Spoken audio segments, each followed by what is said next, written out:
Bienvenue sur Qui vous connecte info, votre chaîne d'information crédible et indépendante dédiée à l'actualité sécuritaire, politique et sociale de la région des Grands Lacs et de la République démocratique du Congo. La situation sécuritaire en RDC continue de se dégrader après que le mouvement rebelle M23 a revendiqué une attaque menée à l'aide de drones contre l'aéroport de Kisangani. Une ville de plus de 1,5 million d'habitants située sur les rives du fleuve Congo. Cette attaque marque une nouvelle étape dans un conflit qui s'appuie de plus en plus sur les technologies militaires modernes. Kisangani dépend largement de son aéroport en raison du mauvais état des routes reliant la ville au reste du pays.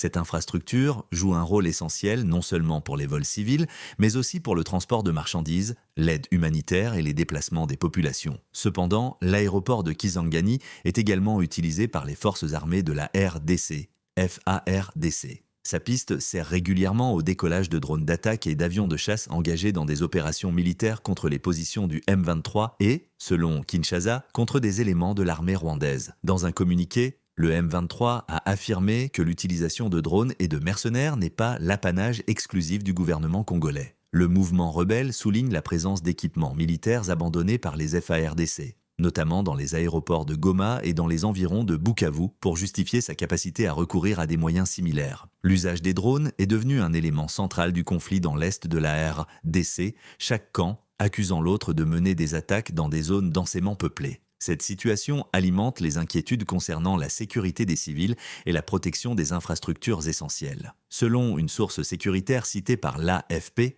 l'attaque de Kisangani viserait principalement à neutraliser la capacité du gouvernement congolais à utiliser la technologie des drones, réduisant ainsi son avantage militaire dans les opérations aériennes. Le fait que Kisangani soit éloigné des zones habituelles de combat montre également une volonté d'élargir le champ du conflit.